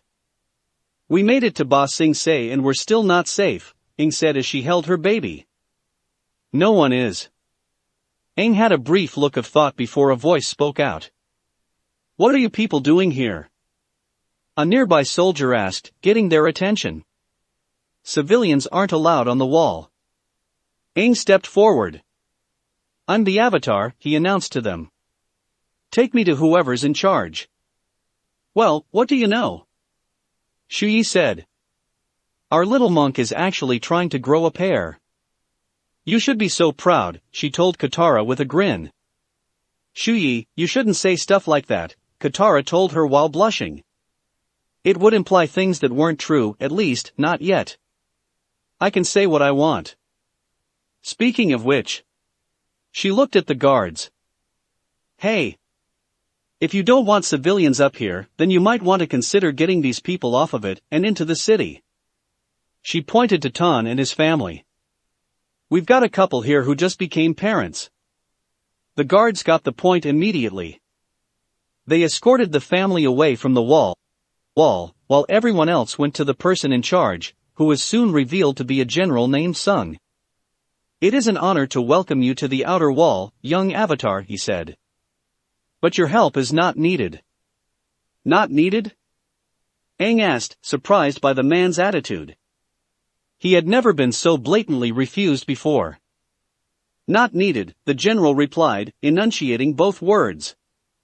I have the situation under control. I assure you, the Fire Nation cannot penetrate this wall. He got up from his desk, and led them out to look at the drill. Many have tried to break through it, but none have succeeded. I know one way to break through, Shikamaru whispered to Ino. All we'd have to is to get Choji angry. That's not funny, Shikamaru, she replied. It was always in their best interests to never let Choji get angry. Once he did, there was no stopping him, not without some injuries. What about the Dragon of the West? Toph asked the general. He got in. That had been the only kind of talk in her home when it happened. The general faltered slightly, recognizing the truth of her words. Well, technically yes, he admitted. But he was quickly expunged. Nevertheless, that's why the city's named Ba Sing Se. It's the impenetrable city. They don't call it Na Sing Se. He laughed at his own joke. That means penetrable city, he explained when he realized that no one was laughing with him. Probably should have called the penetrable city, Asuma stated. Excuse me? He asked, unsure of what the foreigner meant. Nothing's impenetrable, Shikamaru clarified. A shinobi knew that lesson quite well. All they had to do was find one way in. That was it. This city is, the general told them, certain of what he said. And so, you are not needed. Thanks for the tour, Toph said. But we still got the drill problem. Not for long, he told her. To stop it, I've sent an elite platoon of earthbenders called the Terra Team. They were some of the best troops the outer wall had to offer. That's a good group name, very catchy, Sokka commented. You know, we really need a good group name, he thought. They watched as the Terra Team moved to attack. They bent the earth to send one of the tanks skywards, so they could get through. Ready? Attack! Ordered the team leader. They split off into groups and bent the earth to jut out columns to stop the drill from moving. It didn't work as the sections moved forward, destroying the columns. It showered the team with rocks. After being momentarily distracted, the team bent up shields of stone to avoid a barrage of knives. The knives had been thrown by Mai, who was sliding the side of the drill with Ty Lee. The acrobat leapt off the drill, and then leapt into the air in a high front flip to avoid a rock line. She landed behind one of the soldiers. After dodging a few of his attacks, she hit points on his body, making him collapse. She flipped over to land in the middle of the rest of the team and taking them effortlessly. Soon enough, she was surrounded by the fallen Terra Team. We're doomed. General Sung wailed after watching the events through a telescope. Thanks for stating the obvious, Shikamaru drawled. Sokka smacked the general on the cheek. Get a hold of yourself, man. He ordered. Now was not the time to panic. You're right, I'm sorry, he apologized while rubbing his cheek. Maybe you'd like the Avatar's help now? Toph asked pointedly. He stood in front of the airbender. Yes please, he said, sounding like a chastised child. Then I suggest you leave and let the actual professionals do their jobs. Asuma told him. Nearby soldiers knew what he meant. They escorted General Sung away. He must have been one of those people who bought his rank instead of earning it, the Konoha shinobi thought in disgust. Good riddance to a useless rockhead, Shuyi said. How much do you want to bet he slept with someone to get his position? Oh, thanks for that, Shuyi. Ino told her, restraining the urge to gag. Now I've got an image of that general in bed. And that was an image that she didn't want or need. You're welcome. They all looked at the oncoming drill, watching it steadily approach. So the question is, how are we going to stop that thing? Aang asked. Then he and Katara looked at Sokka, making everyone else look at him. He noticed the looks. Why are you looking at me? You're the idea guy, the air nomad told him. Every time they needed a plan, he was the one who came up with it. He scowled at the implications. So, I'm the only one who can ever come up with a plan? That's a lot of pressure. And also, the complaining guy, Katara added. That part one don't mind, he admitted. It was a good way to get rid of some stress. And they had certainly gotten some stress over the past few months. Ladies, could we focus back on the problem here? Shuyi asked. Hey, I'm not a lady. Aang protested. He was a man, not a lady. The problem, little Ms. Arrowhead, she said pointedly, looking at the drill coming towards the outer wall. We need to focus on the problem. So, Mr. Lee and Mr. Mushy, is it? A ticket lady asked the two of them, as she looked at their passports. The two of them had gotten off the ferry without any problems.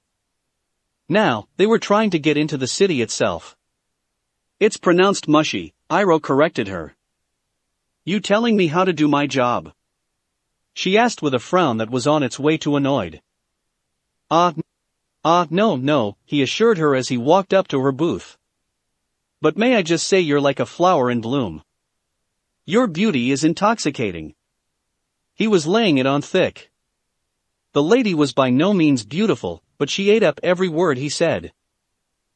You're pretty easy on the eyes yourself, handsome. She made a meowing sound. Welcome to Ba Sing Se. She stamped the passports. Iroh took the passports and turned back to Zuko, who had a hand over his face. I'm going to forget I saw that, he told his uncle, swiping his passport from his hands. The last thing he wanted to see was his uncle flirting. It just didn't sit right with him. They walked beyond the ticket lady and into the station. Unbeknownst to them, they were being watched. I think Lee would make a good freedom fighter, Jet said as he watched from the line. He's just trying to find his way in the world. Like us. You don't know anything about him, Jet, Smellerby warned him. I know he didn't get that scar from a waterbender, he told her with ease. Besides, I thought we were going straight now. We are, and the new freedom fighters could use a guy like Lee. What do you think, Longshot? He asked the ever-silent archer, who just looked at Jet and blinked once. I can respect that, he said. The Terra team had been moved back onto the wall and into a nearby infirmary. Before they decided to go up against the drill, Katara decided to see if she could help heal them. What's wrong with him? General Sung asked her. He had followed the group to the infirmary, and was now looking at the wounded soldiers. He doesn't look injured.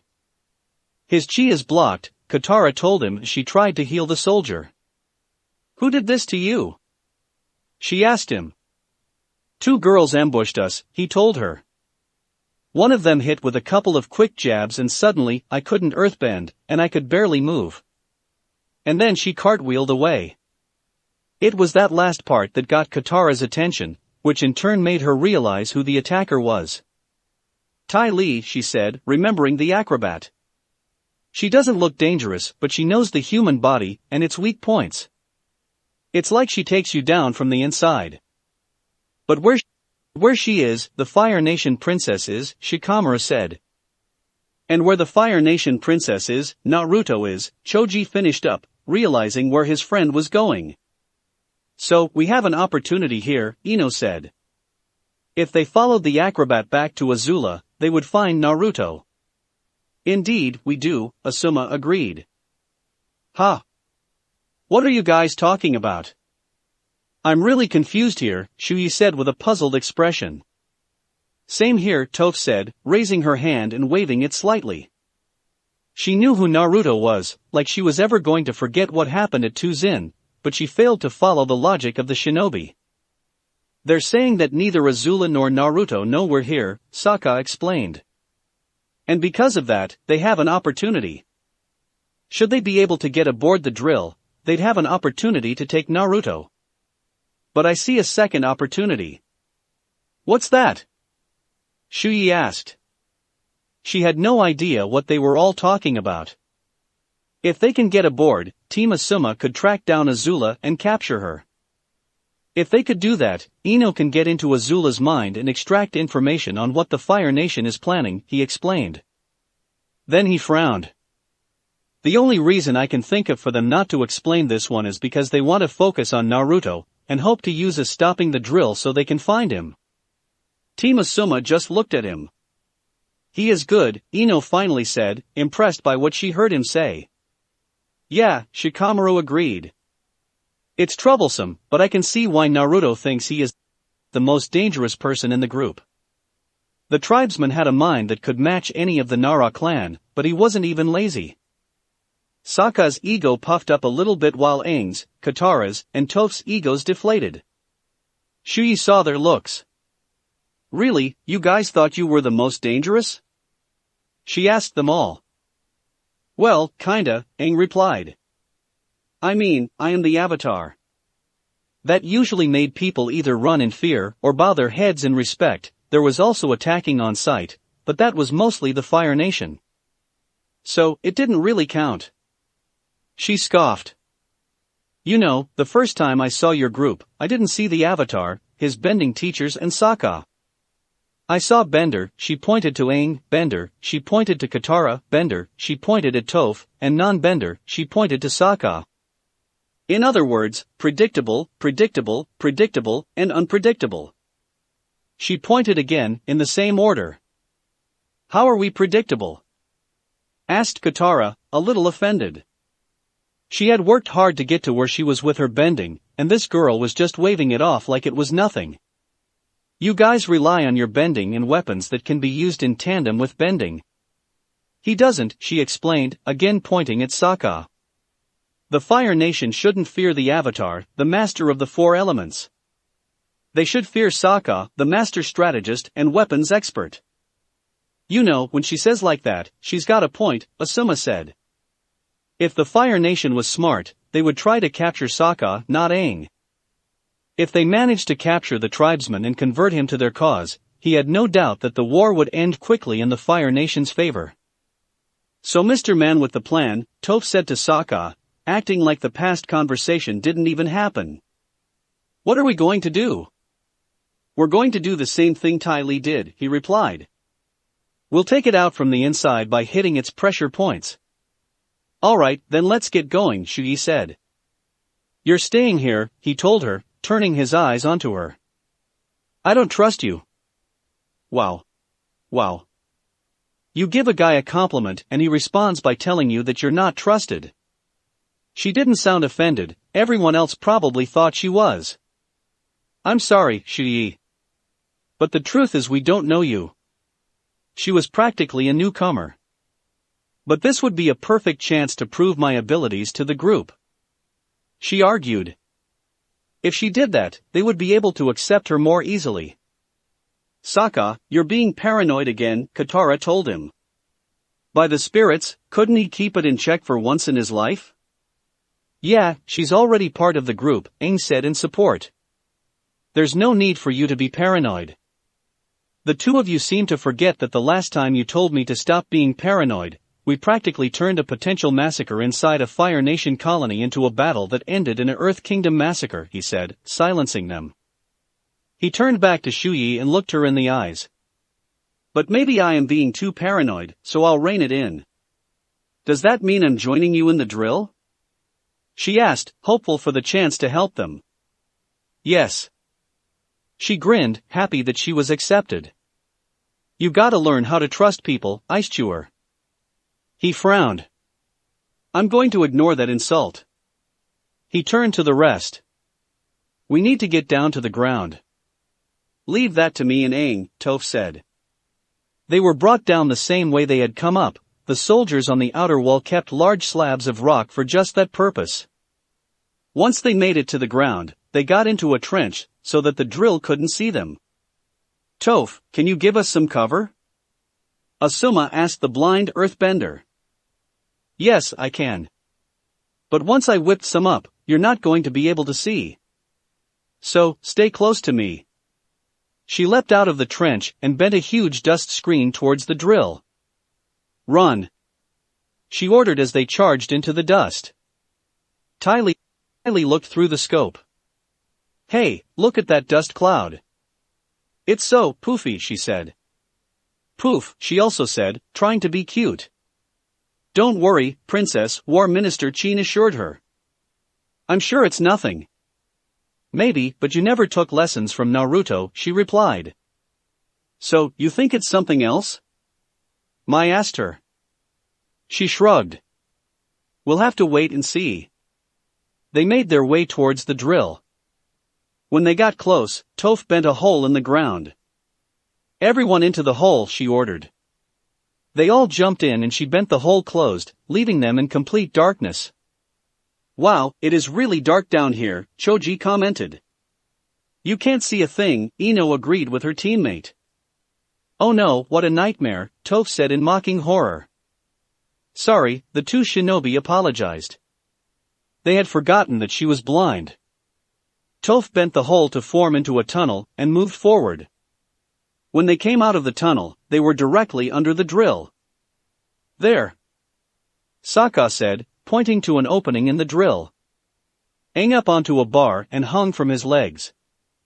That way his hands were free, for which he helped the others jumped into the drill, leaving Toph and Choji outside. Toph, Choji, what are you doing? Sokka asked. There is no way I am going into that metal monster, Toph told him. I can't bend in there. I'll try to slow it down out here. I'm going to help her out, Choji said. 2 hands were better than 1, after all. Okay, good luck, the tribesman told them. Akela, stay here and protect them. Make sure they don't get caught, he ordered the wolf. Akela nodded once. Sokka and Aang disappeared into the machine. Toph bent a large rock column to jut out and hit the drill. It didn't stop the drill as the column was being pushed forward with the drill, making Toph's job harder. Choji helped her out by using his Bubenbaika no Jutsu, partial multi-size technique, to enlarge his arms and hold the column as well. Well. They walked into a room full of pipes and values. I need a plan of this machine, Sokka said. Some schematics of what the inside looks like, then we can find its weak points. Where are we going to get something like that? Aang asked. It's troublesome, but it's obvious, Shikamaru said in reply. Sokka drew his machete and swung at a value. He knocked it off, causing steam to bellow out. What are you doing? Aang demanded. Someone's going to hear us. They were trying to destroy the drill, not get caught.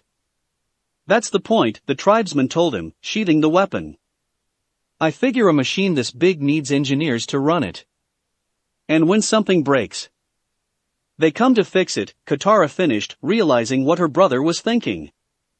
They hid themselves and laid in wait. Sure enough, an engineer came to see what the problem was.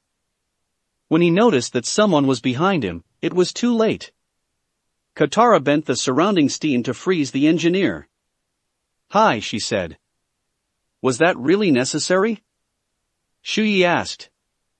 She did not need to greet the engineer before freezing him. Really, what was the point? Sokka ran up to the frozen engineer. This will do.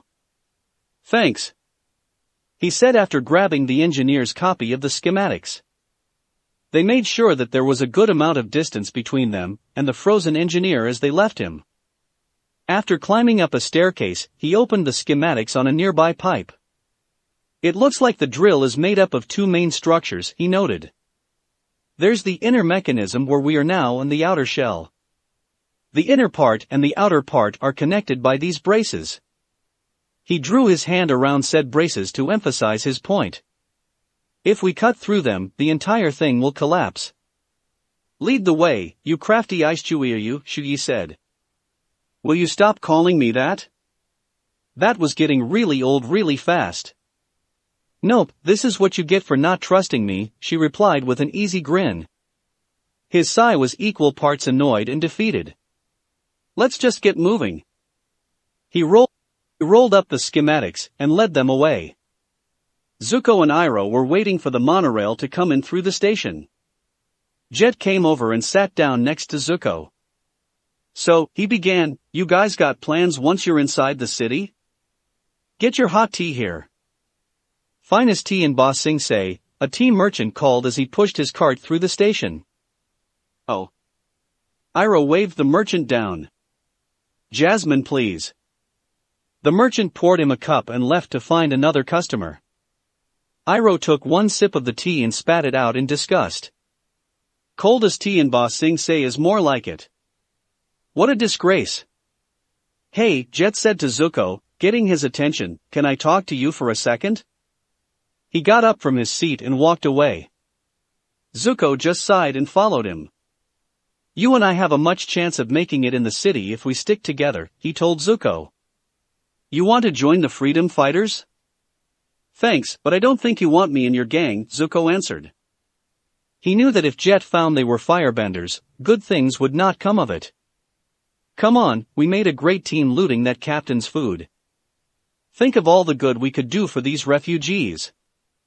I said no, he said firmly before walking back to where his uncle was sitting. Have it your way, Jet said. Then he noticed that Iroh was happily drinking steaming tea. His eyes went wide when he realized what that meant. Zuko had reached his uncle when he turned back to look at Jet glaring at them before walking away. He then noticed the same thing Jet did. Agni, help us. He silently swore. They did not need this right now. Hey! Iroh protested as his nephew slapped the tea out of his hands. What are you doing firebending your tea? He demanded in a hushed whisper. For a wise, old man, that was a pretty stupid move. I know you're not supposed to cry over spilt tea, Iroh said before sniffing at the tea. But's that so sad? When they walked out to the outer shell, the first thing they saw was one of the braces. Wow, Sokka said. It looks a lot bigger in person than it does in the plans. We're going to have to work pretty hard to cut through that. What's this we stuff? Katara asked him. Aang and I are going to do all the work. Hey, you said that I'm the plan guy, which means you're the cut stuff up with waterbending guys, he told her, using his arms to emphasize his point. It's the team we're Team Avatar. Catchy, Shuyi commented. She liked it. Could be a little better, Shikamaru argued. It sounded like they belonged to a shinobi team. Is it any worse than Team Youth? Ino asked her teammate, reminding him of what Guy wanted to originally call his team. They had been told the story by Asuma back in their genin days. Katara uncorked her pouch and bent the water inside towards Aang, making a cut in the brace. Aang caught the water and bent back to Katara, deepening the cut. They repeated this action, making the cut deeper and deeper. But it was also tiring work. When they were halfway through the brace, they stopped to take a breath. This is taking too long, Ino noted. And this was only the first brace. You got any way of making this faster? Shuyi asked. She doesn't. But I do, Asuma said. Katara, Aang, step back. He pulled out his chakra blades, trench knives with knuckle duster handles, and began to channel his futon chakra through them. Hien, flying swallow, he said, slicing through the rest of the brace, the blade cutting through the metal almost like butter. The top part of the cut brace slid down a little bit, making a squealing sound as it did. They waited, but nothing happened. The drill was the same. At this rate, we won't do enough damage before the drill reaches the wall, Katara said as she panted. I don't know how many more of those I have in me, Aang said from the other side of the brace, sitting on his rear. Funny, it didn't seem that hard, Shuyi said. You're not the one who's bending the water to cut through the brace. You didn't even finish cutting said brace, Arrowhead. Asuma did that, she retorted. Before Aang could reply, they all heard a groaning sound echoing through the drill. The drill also vibrated as the sound continued. Did you hear that? Sokka asked them. We took it down. We better get out of here fast. They all ran to the doorway they came through and stopped when they heard a voice over the intercom. Congratulations, crew, War Minister Chin's voice spoke out. The drill has made contact with the wall of Ba Sing Se. Start the countdown to victory. They heard cheers coming from the intercom as they looked at each other. What a drag, Shikamaru said. Is that all you can say at this point, Shikamaru? Asuma asked his student. It's too troublesome to say anything else. Sokka marched right back to the brace and began to push against it. Come on, brace. Budge. He ordered the thing, but it wouldn't move, despite all his efforts. Yeah, that's going to work, Shuyi said sarcastically. Keep it up, Ice Chewier. Keep it up. Hey, help me push or shut up. This is bad, really bad, Katara said. It had taken them this long to cut one brace. If they tried to cut all of them, the drill would probably get through the wall by the time they were done. Her brother finally stopped pushing the brace and stood against it. We're putting everything we've got into busting these braces, but it's taking too long. He complained. Maybe we don't need to cut all the way through, Aang said, realizing something. Toph has been teaching me that you shouldn't give 100% of your energy into any one strike. Shuyi, take a fighting stance. She did so. You've gotta be quick and accurate. He hooked a foot behind her own, throwing her off balance. Hit a series of points and break your opponent's stance. He did so, making Shuyi swing her arms wildly to maintain her balance. And when he's reeling back, deliver the final blow. He hand-chopped her head, making her collapse and fall. His own weight becomes his downfall, literally. Was that for the arrowhead comments earlier? Shuyi asked from where she fell. If it was, I'm not apologizing for it. So, we just need to weaken the braces instead of cutting all the way through, Katara said in realization. Then I'll go to the top of this thing and deliver the final blow, the air nomad replied, pointing upwards. And then it all comes crashing down, Sokka said, getting the picture. Aang was about to say something but Shuyi cut him off. I know you're probably going to say that the entire world is relying on us to stop this thing or something like that, so just save it and get to work, she told him from where she lay. Better yet, save it and help me get up. Need a hand? Shikamaru asked her, holding out said hand.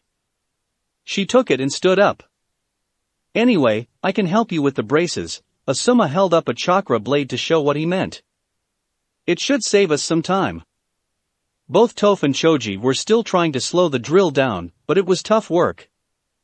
Come on, Twinkle Toes, hurry up. Toph grated out as she held the column. Don't worry, Toph. They'll come through, Choji reassured her.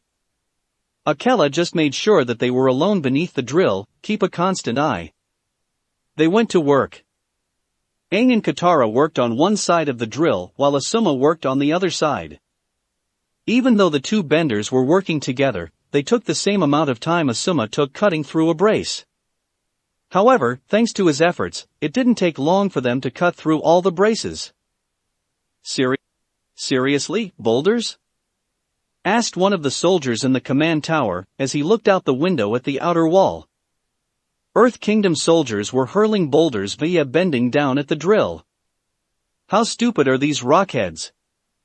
He demanded. That's enough, soldier. War Minister Chin ordered. Focus on your job. Yes, sir. War Minister. A voice over the intercom called out, an engineer was ambushed. His schematics were stolen.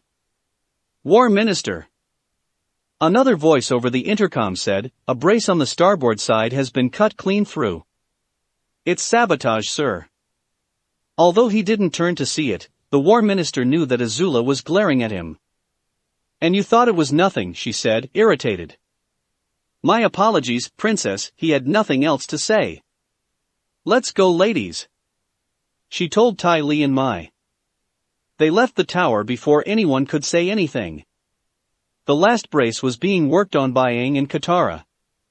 Asuma had already finished his portion of the braces, so he stood nearby. Good work, Team Avatar. Now Aang just needs to duck. Shouted Sokka as he avoided a blue fireball flying over his head. Azula stood on a higher brace opposite of them. She bent another fireball at Aang, who ducked out of the way of it. Wow, Azula, you were right, Ty Lee said, standing next to her. It is the Avatar. She gave Sokka a look. And friends. Thanks, but no thanks. I'm good, he told her. He had Suki and he was happy with that.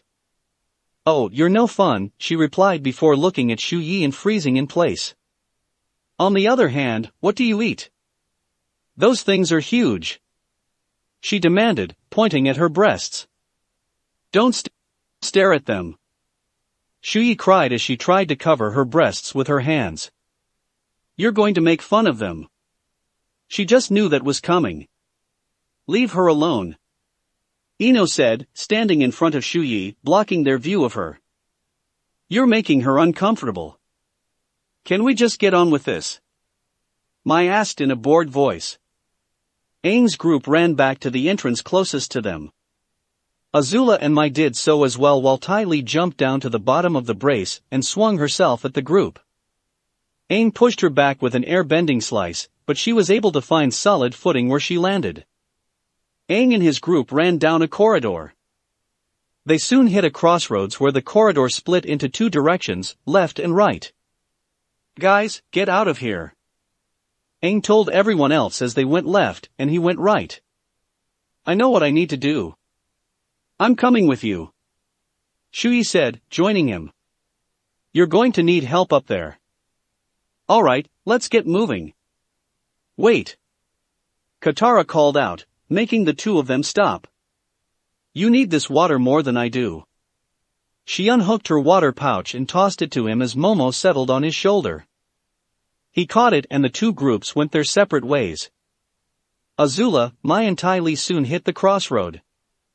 Follow them, Azula told her two friends. The Avatar is mine. She would get him this time.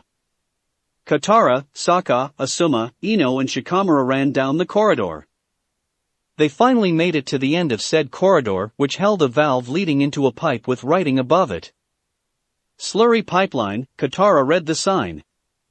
What does that mean? Sokka opened the valve and looked down into the pipe. It's rock and water mixed together. It means our way out. Then we might as well get to it, Ino said, jumping into the pipe. And not even a single comment about what the stuff could do to her hair, Asuma said with a hint of wonder. I guess even Ino knows when to shut up and move, Shikamaru said, even though he was just as surprised. By the time Mai and Ty Lee had shown up, Shikamaru and Asuma were already in the slurry. Katara and Sokka hopped in just as Mai threw a couple of knives at them. They bounced off the valve harmlessly. Disgusting, Mai stated as she investigated the slurry pipe. Come on, you heard Azula, Ty Lee told her. We have to follow them. She can shoot all the lightning she wants at me. I am not going in that wall sludge juice. She shuddered at the thought. It was just disgusting. Ty Lee shrugged and jumped in after them. Mai simply closed the valve. Aang ran through the drill at top speed with Momo hanging on for dear life around his neck. He blew past the engineers who were working the drill. What surprised him was that Shuyi could keep up with him. How are you able to do that? He asked her as they ran up a case of stairs. I was the fastest girl in my village. I got faster after using weights, she replied. It had been painful, but it had worked out in the end. As the drill made its way through the outer wall, the slurry poured out of a drain in the back. Sokka, Katara, Ino, Shikamaru and Asuma rode the slurry like it was a ride. When they finally contacted the ground, they were almost completely covered in slurry. Oh man! My hair! Cried out Ino, her long hair covered completely in the muck. Do you know how long it's going to take to get this stuff out? And there's the hair comment, both Shikamaru and Asuma said in perfect unison. They weren't surprised that she had said something like that. Shut it, you two! She snapped at them. As they stood up from where they had landed, they saw that Ty Lee was coming out of the drain as well. Katara reacted quickly by bending the slurry back into the hole from where it was coming from, taking Ty Lee with it and trapping her in the current. Why don't you try blocking my chi now, circus freak? Katara told the acrobat. When the acrobat heard those words, she became enraged and tried to fight against the slurry, but to no avail. Katara, keep that up, Sokka told his sister, realizing something. The pressure will build up in the drill. Then when Aang delivers the final blow, it'll be ready to pop. She just gritted her teeth and continued to keep the slurry contained. Aang, Momo, and Shuyi had finally made it to the top of the drill. They across the length of it until they reached a spot close to the wall. This looks like a good spot, you two, Aang told them. Then you might want to get to work, Shuyi told him pointedly. It was then a barrage of boulders fell down upon them. They all frantically dodged the boulders so that they wouldn't be crushed. Hey! Watch where you're throwing those things. You almost killed me with that last one. Shuyi yelled up to the wall. General Sung! Tell your men to stop shooting rocks down here. Aang shouted. Soldiers, whatever you do, General Sung said to them. Don't stop shooting rocks down there. The earthbenders followed the general's ordered. They are a bunch of rock-headed idiots. Shuyi swore as she dodged another round of boulders. Aang said nothing. He just went to work, cutting through the metal with the water. Look at this, will you just look at this? Ino demanded of her teammates, showing her hair. It's going to be a mess once it's all cleaned out. Do you know how it took me to get my hair like this? Yes, we do, Shikamaru replied. You dragged us along on your hair care shopping sprees. He looked over at the waterbender. Hey, Katara, if I asked nicely enough, would you spray Ino with more slurry? Don't make me hurt you, Shikamaru, Ino warned him. You guys need some help? Toph asked as she, Choji, and Akela arrived. The earthbender had felt their arrival and abandoned the column to join them, the other two joining her. Toph, help me plug up this drain. Katara told her. The two benders worked together to send the slurry back further the drain, taking Ty Lee with it. It also made the pipes in the drill bulge almost to the point they were about to burst. Slurry had begun to leak from the wall onto the top of the drill. Aang took no notice of that as he was still cutting through the metal hull with the water. The result was an X-shaped cut in the hull. Aang stopped bending the water and panted. What I give to be a metal bender, he said to himself as he bent the water back into the pouch. Aang, we've got company. Shuyi called out before dodging a blue fireball, which sailed right past her and towards Aang, who deflected it with air bending. Momo, get out of here. He ordered the winged lemur, doing so. The attacker was none other than Azula. Shuyi took a fighting stance and watched the princess of the Fire Nation. The tension was thick between the three people. Shuyi made the first move by charging directly at Azula. She caught the punch and flipped her over onto her back. Shuyi didn't just lay on the surface of the drill in a daze. She swung her legs into a kick, trying to knock Azula off her feet. She avoided this by flipping over the downed girl and charging at Aang. She hesitated when another barrage of boulders began to rain down. Aang took advantage of her hesitation by grabbing one of the boulders via air bending and throwing it at her. She dodged the thing by doing the splits.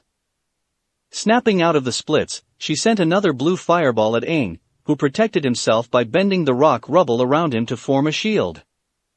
Once the fireball hit the shield harmlessly, he retaliated by bending chunks of rock at Azula, who kicked them away. Shuyi got back on her feet and attacked Azula again. She got in close and traded blows with the princess. You're good, she complimented her. I didn't expect a charcoal sucker would be good in hand-to-hand. You always fight your enemies at a distance. You haven't learned from my teacher, Azula replied. Naruto had always attacked her up close, making her learn how to fight hand-to-hand. Aang tried to help his friend by bending a slice of air at them. But Azula flipped over it, which sent Shuyi flying down the length of the drill. While still flipping in midair, Azula pointed her feet and bent a large blue fireball at Aang's shield, blasting it apart and sending him straight into the wall and knocking him unconscious. Azula looked at her prize, but her balance was shaken when the section she was standing on moved forward. The action made the drill break through the outer wall of Ba Sing Se. Aang's unconscious body was moved halfway under the wall. Azula walked forward and grabbed him, holding him against the wall itself. She heard movement behind her and turned to see Shuyi coming at her in a flying kick. She caught the kick effortlessly with one hand and threw Shuyi back down the length of the drill. Aang regained consciousness as Azula held fire in her hand. Realizing what she was about to do, he bent the outer wall to cover his right arm into a rock gauntlet. As Azula was about to strike him, he caught her arm and pushed it away. He then grabbed her midsection and pushed her back, sending her skidding across the drill. He took an earthbending stance, and she charged him, blue fire blazing in her hands, giving her additional speed. As they were about to clash, the backed-up slurry burst out of the hole in the wall, surprising Aang and sending him to his knees. It caused Azula to stumble and slide on the slurry. Aang tried to stand up again, but slipped and fell back onto his knee. Looking up, he saw Azula run into him. It sent them slamming into the wall, and then sliding down opposite sides of the drill. Azula slid down on her stomach and tried to stop her sliding by planting her feet on the side. Eventually she stopped sliding, but also got a little stuck due to the slurry she had on herself. Aang slid backwards down the drill, his rock gauntlet breaking away in the process. He tried to stop himself, but due to him being on his back, he couldn't get a grip. Momo came to his rescue by flying down to him, grabbing the back of his shirt, and lifting him back onto his feet. Swinging his arms wildly, Aang ran back to the side of the drill using airbending. He landed safely on the top of the drill. "Thanks Momo, I owe you one," he told the lemur. Shui joined him. "You know, you might want to take care of the drill before the charcoal sucker gets back up here," she pointed out. Aang nodded in agreement. He made his way back to the cut in the metal. "Now all I need is a," he began to say before a boulder slammed down next to him. "Actually, that is what I needed for once." "Nice timing," Shui commented as she looked up at the outer wall. She could have sworn she saw one of the soldiers waving down at them. Momo flew off Aang's shoulder as he moved the boulder onto the cut with airbending. He then turned the boulder into a rough shape of nail. "Shui, stand behind it," he told the girl.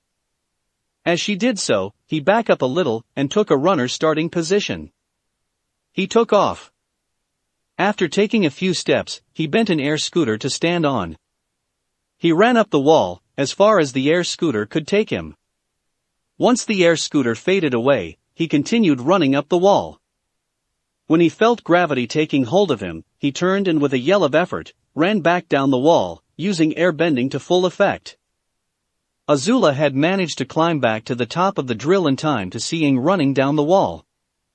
He leapt for the rock nail and she tried to stop him with a fireball, but she missed. Aang landed on the nail hard, like he intended. He also bent a wide stream of air in front of him, making Azula fly away. The nail had the intended effect. The braces that had been cut through broke apart, allowing the slurry to flood in. The drill sections had slurry explode into the air and leak down the sides. "Here it comes!" Toph cried out.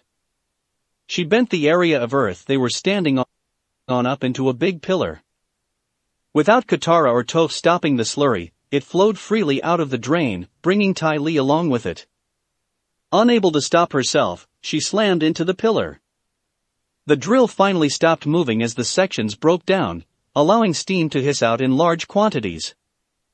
Aang just stood on top of the nail, once again covered in slurry. As he wiped his face clean, Momo landed on his shoulder and began licking the slurry. "You know, you should be glad that I am not a high-maintenance girl," she said. She too was covered in slurry. "Otherwise, I would be complaining right now." "Sorry about that," he apologized. She shrugged. "Well, at least the rockhead got some of it." She pointed to the top of the wall. The slurry had spread up to the battlements. Although he was small, they could see General Sung had also been covered in slurry. "I'm just bummed they didn't get some." She pointed to the command tower. Even though slurry covered the tower, the windows were still intact, so those inside were safe. "We should meet up with the others," Aang said. "Might as well." They quickly left the top of the drill to get back with the others. Ty Lee sat up and spat out the slurry that was in her mouth and wiped the slurry from her eyes. Looking around, she saw that the pillar she had run into had disappeared, and the Avatar's friends, including the cute guy from the Water Tribe, had left already. Hearing a noise, she saw that Azula was sliding down the rear ramp above the slurry drain. She leapt off and landed in front of Ty Lee, splashing more slurry on her. A valve opened to reveal my. We lost, she stated. As Ty Lee cleared her face again, she saw Azula was smirking. No, we didn't, she told them. Go tell War Minister Chin that the primary goal has been accomplished. What do you mean? The drill was destroyed, Ty Lee said. Lesson number 6, the best way to get in silently is to make a loud distraction, she recited. What does Naruto's lessons have this? Mai asked. Lesson number 7, if you can't go through, you have 3 other options, over, under, or around. Realization dawned on her friends. So that's what the message was about, Ty Lee said. A clone of Naruto had shown up just before the drill had begun its crawl to the wall. It passed a message to Azula that had sounded cryptic to them until now. The princess of the Fire Nation nodded. They played right into our hands. Last call for Ba Sing Se.